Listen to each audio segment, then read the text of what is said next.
అచ్చనిపల్లిలో పాత కక్షలు భగ్గుమన్నాయి. ఒకే రోజు 2 హత్యలు కలకలం రేపాయి. వ్యక్తిగత కక్షతో ఒకరు హత్య గురైతే ప్రతీకారంతో మరొకరు ప్రాణాలు కోల్పోయారు. గంటల వ్యవధిలో సినీ ఫక్కీలో జరిగిన ఘటనలతో చిన్నశంకరంపేట ఉలిక్కిపడింది.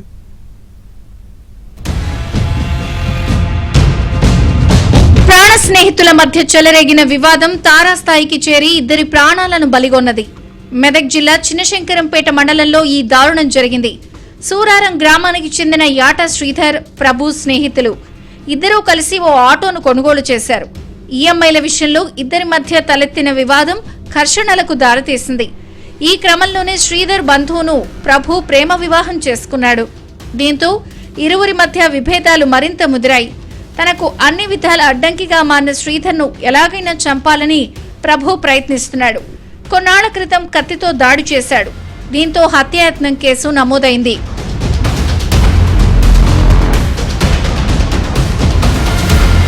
సోమవారం రోజున బైక్ పై శ్రీధర్ అనంతసాగర్లోని బంధువుల ఇంటికి వెళ్తున్నాడు. ప్రభు తన స్నేహితులతో కలిసి పక్కా ప్లాన్ ప్రకారం ఆటోతో బైక్ ను ఢీకొట్టాడు. కింద పడిపోయిన శ్రీధర్ను దారుణంగా చంపేశారు. విషయం తెలుసుకున్న బంధువులు ఆందోళనకు దిగారు. నిందితుడిని అరెస్ట్ చేసే వరకు మృతదేహాన్ని తీసుకెళ్లేది లేదు అంటూ భీష్మించారు. పోలీసులు స్వల్ప లాఠీచార్జ్ చేసి తూప్రాన్ ఆసుపత్రికి తరలించారు. అప్పటికే గ్రామంలో పోలీసులు భారీ బందోబస్తు ఏర్పాటు చేశారు. అయినప్పటికీ నిందితుడు ప్రభు తండ్రి యాదగిరిని తూప్రాన్లోని ఓ దాబా వద్ద శ్రీధర్ బంధువులు పట్టుకున్నారు. ముసాయిపేట మండలం కొప్పులపల్లి శివార్లో యాదగిరిని హతమార్చారు.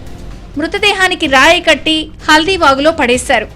విషయం తెలుసుకున్న పోలీసులు యాదగిరి మృతదేహాన్ని వెలికితీసి పోస్టుమార్టం నిమిత్తం నర్సాపూర్ ఏరియా ఆసుపత్రికి తరలించారు. ఇద్దరు వ్యక్తులు బైక్ మీద వెళ్తుంటే ఆడుతోటి ఆయనని ఉద్దేశపూర్వకంగా కుదడంతో అక్కడ ఆయన అక్కడికక్కడే అది చనిపోవడం జరిగింది. 4:30కి ఎవరైతే నేరం చేసినారో ప్రభు అని చెప్పేసి ఇదే గ్రామానికి సంబంధించిన వాడు ప్రభు. తర్వాత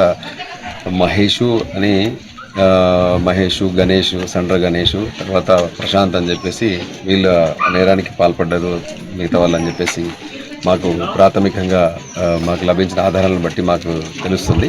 ప్రభు అని చెప్పేసి ఎవరైతే ఏవన్ ఉన్నారో వాళ్ళ నాన్న యాదగిరి అని చెప్పేసి రానబోయిన యాదగిరి తూప్రాన్లో ఒక హోటల్లో భోజనం చేస్తున్న క్రమంలో దీనిలో ఇక్కడ చనిపోయిన శ్రీధర్ వాళ్ళ తండ్రి తర్వాత మిగతా వాళ్ళ బంధువులు ఆయనను హోటల్లో ఆయనను పిక్ చేసుకొని తర్వాత ఆయనను కొట్టి చంపి కుప్పలపల్లి డ్యాంలో పడేసిందని చెప్పేసి ఇదొక ఇన్ఫర్మేషన్. సో ఈ రెండుకి సంబంధించిన విషయాల్లో ఆ కేసులు నమోదు చేస్తున్నాము. గంటల వ్యవధిలోనే 2 మర్డర్లు జరగడంతో గ్రామంలో ఉద్రిక్తత నెలకొంది. వరుస ఘటనలతో ప్రజలు భయభ్రాంతులకు గురయ్యారు. పోలీసులు గ్రామంలో పికెట్ ఏర్పాటు చేశారు. ఎలాంటి అవాంఛనీయ ఘటనలు జరగకుండా జాగ్రత్తలు చేపట్టారు. 2 హత్యలపై కేసులు నమోదు చేసి దర్యాప్తు చేస్తున్నారు.